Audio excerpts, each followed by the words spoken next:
इस विधानसभा में चेंज हो रहा है। इस बार बसपा का आ रहा है अजीत पाल। ये जो सड़कें वगैरह नाली वगैरह साफ सफाई है टोटल ये मायावती के कोटे से बनी हुई है। ना कहीं भर्ती निकलती और जहाँ निकलती है पेपर लीक हो जाते हैं। और अगर उनका विरोध करो तो आपको डंडे पड़ेंगे। फिर अगर इनके खिलाफ बोलोगे तो डंडे खाओगे, ना बोलोगे तो जैसे जीरो जीरो। देखो जी, मंदिर से देश की जीडीपी नहीं बढ़ेगी, पर राम मंदिर से हमें रोजगार नहीं मिलेगा, राम मंदिर से हमारा भविष्य नहीं सुधरेगा। नमस्कार, मैं मनोज कुमार और आप देख रहे हैं नेशनल दस्तक। अभी पहले फेज का चुनाव हो गया यूपी में। 5 साल कैसा रहा, इन्हीं लोग से जानकर हम कुछ बातें करते हैं। क्या नाम है आपका? मेरा नाम है कुलदीप पाल और इस क्षेत्र में भारतीय जनता पार्टी का 5 साल से विधायक था, जो कि पूरे क्षेत्र से नदारद था और उसने कोई भी काम नहीं करा। और पार्टी अच्छी है, जो उनका विधायक था वो बेकार था। और इस बार कुछ चेंज के रूप में और मत प्रतिशत जो कम हुआ वो इसी कारण हुआ है और क्षेत्र में चेंज है। साहिबाद विधानसभा में क्या नाम है विधायक का? विधायक का नाम है सुनील शर्मा। 5 साल में अभी आया कि नहीं आया इस साइड में? वो तो इस क्षेत्र में वोट मांगने भी नहीं आया। आया था अपने केडर के यहाँ, 5 मिनट दिए और चला गया। क्या किस वजह से नहीं आया? क्या डर था क्या उनको लोग जनता पीट देंगी? जनता पीटने ना पीटने का नहीं है, पर उन पे सवाल जवाब थे नहीं। उन पे जनता के क्वेश्चनों का आंसर नहीं था। उन्होंने 5 साल अपने ऐसे ही व्यतीत कर दिए इंजॉय में। उन्होंने कोई क्षेत्र में काम नहीं किया। आज आप हमारे गांव में आप घूम रहे हो, हमारे गांव में नालियां देखें, सड़कें देखें, जो काम करा रहा है पार्षद करा रहा है।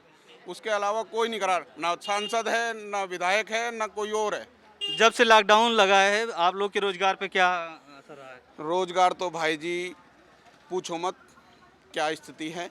रोजगार बेकार है, काम है नहीं मार्केट में, लोगों के धंधों में अभी कुछ है ही नहीं। कहने का मतलब जब से नोटबंदी ये वो इस तरीके से। अभी एक जूता व्यापारी थे, वो फेसबुक पे लाइव जहर खा लिए। जहर वो उनकी पत्नी ने पिला दिए और उन्होंने खुद पी लिए।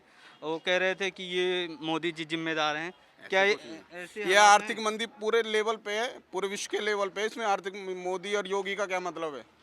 मोदी योगी से इसका कोई मैटर नहीं है। तो आप लोग को कुछ रोजगार में वृद्धि हुई कि नहीं? देखो समय है, अभी लॉकडाउन भी है, बीमारियां भी चल रही थी, कोरोना काल भी था। ये तो आर्थिक मंदी पूरे विश्व स्तर पर थी। इससे उभरेंगे, इससे काम करेंगे, जब आगे आ जाएगा कोई दिक्कत नहीं है। आपने किसको चुना है? देखो हमने चुना है बीजेपी को। तो बीजेपी। और इस विधानसभा में चेंज हो रहा है। इस बार बसपा का आ रहा है अजीत पाल। बसपा हाँ। जब रही है तो अच्छा काम किए। बसपा ने अपने शासनकाल में अच्छा काम किया, पर ये जो हमें है ये सीट वाइज बता रहे हैं हम आपको। योगी सरकार आ रही है, रिपीट हो रही है और यहीं से ही इलेक्शन 24 का भी सेट होगा।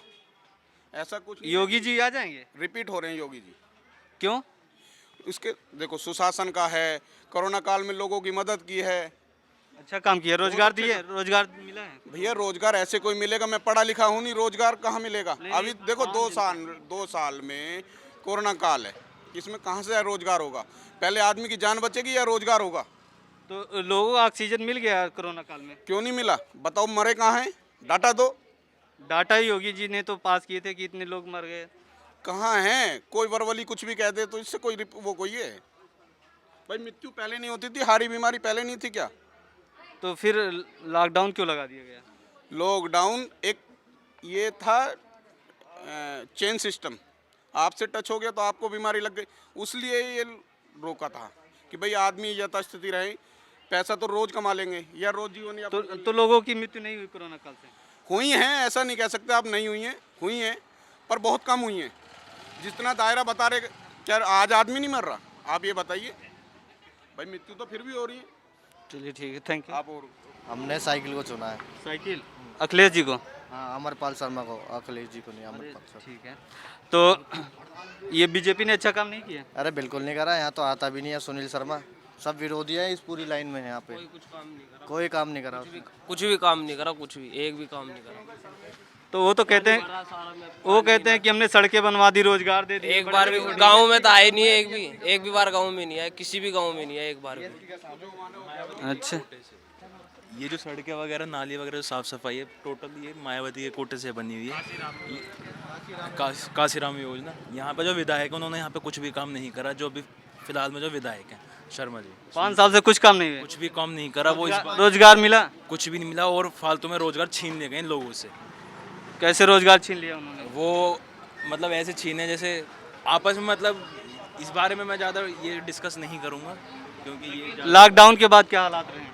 लॉकडाउन के बाद हालात ऐसे हैं कि रोज़गार पे काफ़ी फ़र्क पड़ा है, लोगों की इनकम कम हो गई है, जो सैलरी पहले 12 थी उनकी 7-8 हो गई है, महंगाई इतनी बढ़ रही है, तो वैसे ही रोज़गार तो नीचे जा ही रहे हैं। अभी नवयुवक जो भर्तियां निकलती हैं आप लोग देते हैं, तो उसमें क्या हालात हैं आप लोगों के? हालात ये हैं कि वैकेंसी मतलब कम है और भर्ती में जो तैयारी कर रहे हैं बच्चे हैं वो ज़्यादा हैं। अभी जो सूचना निकल रही थी ईवीएम हैकिंग उसके बारे में क्या कहना चाहते हैं? किसमें? ईवीएम हैकिंग, वोटिंग मशीन, हाँ, इलेक्ट्रॉनिक वोटिंग मशीन, उसको बोलते हैं कि लोग हैक कर लेते हैं बीजेपी वाले। क्या वैसे मुझे लगता है शायद कहीं ना कुछ घपला ज़रूर होता होगा, क्योंकि राजनीति तो ऐसी चीज़ है, इसमें हो ही जाता है कुछ ना कुछ, कहीं ना कहीं ज़रूर 100% होता होगा। साल भर किसान एमएसपी के लिए बैठे हैं सड़कों पर, क्या कहेंगे? देखो जी, किसान अपनी जगह ठीक थे, उनकी जो मांगे थी, उनकी जो सरकार से जो मांगे थी वो पूरी होनी चाहिए, और जहाँ तक हुई भी कि सरकार को झुकना भी पड़ा, क्योंकि सरकार वहाँ पर गलत थी। वो कानून कहीं ना कहीं किसानों के हित में नहीं थे, अहित में थे। वो तो पहले सरकार कह रही थी कि हित में ला रहे हैं। अगर हित में होते तो सरकार वापस क्यों लेती, और अगर हित में होते तो उनकी समझ में क्यों नहीं है? इसमें भी तो सरकार की कहीं ना कहीं कमी थी। तो मोदी जी से सही काम नहीं किया 5 साल में। देखो जी, वो सिर्फ एक धर्म को, हिंदुत्व को लेकर चलते हैं, सर्व समाज की बात कभी नहीं करते। तो वो कहते हैं कि जो बीजेपी से नहीं जुड़ा वो मुसलमान है, सीधा सीधा ये कहते हैं वो। तो इसमें गरीब बेरोजगार की कोई वो? देखो जी, गरीब आदमी गरीब होता जा रहा है, अमीर आदमी अमीर होता जा रहा है। गिने चुने 5-7 इस देश में कारोबारी हैं जो सिर्फ फायदा पहुंचा रही है जिन्हें बीजेपी सरकार, बाकी गरीब आदमी गरीब होता जा रहा है। युवाओं के लिए रोजगार नहीं है, शिक्षा बदहाल है, कुछ काम नहीं कर रहे। वो सिर्फ एक धर्म को, एक जाति विशेष के लिए काम करते हैं, और कुछ गिने चुने कारोबारियों के लिए काम करते हैं। और जो अभी लखनऊ में धरने हो रहे थे स्टूडेंट के लिए, शिक्षक भर्ती के लिए लाठी डंडे चले, उनके बारे में क्या कहेंगे? देखो, शिक्षक भर्ती तो आप देख लो, 5 साल का पूरा ब्यौरा उठा के देख लो, ना कहीं भर्ती निकलती, और जहाँ निकलती हैं पेपर लीक हो जाते हैं, और अगर उनका विरोध करो तो आपको डंडे पड़ेंगे फिर। तो ये तो वो होगी ना, हिटलर वाली सरकार है। अगर इनके खिलाफ बोलोगे तो डंडे खाओगे, ना बोलोगे तो जैसे जीरो जीरो, बस रोटी मिल रही है, बाकी तो कुछ होना रहा। तो किसकी सरकार आप बना रहे हैं? देखो जी, हम चाहेंगे कांग्रेस की सरकार, जो बात है। कांग्रेस ने अच्छे काम किए। हाँ जी, कांग्रेस ने सब करा है। इस देश में सुई तक नहीं बनती थी, आज इतनी बड़ी बड़ी कंपनियां खुली है। अब 7 साल में मुझे बता दो एक अगर इन्होंने कहीं पे इंडस्ट्रियल एरिया खोला हो तो। बीजेपी तो बड़े बड़े एयरपोर्ट और क्या क्या चीजें खोल रखी हैं, कह रहे हैं उद्घाटन किया जेवर एयरपोर्ट का। कागजों में है, अगर बन जाए तो मुझे बता देना। कागजों में तो कितने काम हो चुके, करके दिखाए ना जमीनी स्तर पे। अभी बच्चों को टेबलेट दिए योगी जी ने लखनऊ में। देखो जी, टैबलेट देने से कोई बच्चों का नौकरी तो नहीं मिल जाएगी, उन्हें पेट में रोटी थोड़ी मिल जाएगी। आप भर्ती दे नहीं रहे, बच्चे पढ़ के क्या करेंगे जब उनके लिए नौकरी ना। काशी में मंदिर बन रहा है, बनारस में। देखो जी, मंदिर से देश की जीडीपी नहीं बढ़ेगी। मंदिर सिर्फ धर्म के लिए, हम उसका साथ देंगे। मंदिर बन रहा ठीक है, बहुत बढ़िया बात। राम मंदिर भी बन रहा, बहुत अच्छी बात है, पर राम मंदिर से हमें रोजगार नहीं मिलेगा, राम मंदिर से हमारा भविष्य नहीं सुधरेगा। तो रोजगार अगले आने वाले पीएम प्रधानमंत्री को किसको चुनना चाहते हैं?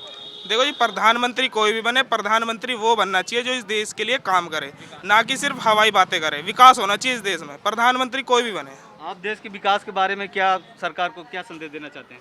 देखो जी, सरकार को हम विकास के बारे में ये संदेश देंगे कि सरकार सबसे पहले तो युवाओं के लिए काम करे, उनको रोजगार पहुंचाने का काम करे, और इस देश में शिक्षा के लिए और काम किया जाए, क्योंकि शिक्षा बहुत बदहाल है इस देश में। अभी आप देख ही रहे हो 2 साल से बच्चों का कितना नुकसान हो रहा है लॉकडाउन में। चलो वो एक बीमारी है, तो डिजिटल इंडिया बना रहे हैं मोदी और योगी मिलकर। हाँ, डिजिटल इंडिया बना रहे हैं, वो अच्छी बात है, उसमें भी कहीं ना कहीं फायदा है लोगों को। तभी तो बच्चों के हाथ में मोबाइल आया, तभी तो घर से ऑनलाइन पढ़ाई कर रहे हैं। हाँ, सबसे पहले शिक्षा पे और युवाओं के रोजगार पे। अगर युवा के पास रोजगार होगा तो उसे कहीं भी पीछे नहीं रहेगा, ना उसे खाने में दिक्कत आएगी, उसकी आने वाली पीढ़ियां तक सुधर जाएंगी। नेशनल दस्तक की आपसे गुजारिश है कि अगर इसको बचाना चाहते हैं तो नेशनल दस्तक को सब्सक्राइब करने के लिए रेड कलर के सब्सक्राइब बटन को दबाएं, फिर बेल आइकन की घंटी दबाएं। नेशनल दस्तक को बचाने के लिए बहुत जरूरी है कि हर खबर को शेयर करें, लाइक करें, कमेंट जरूर करें।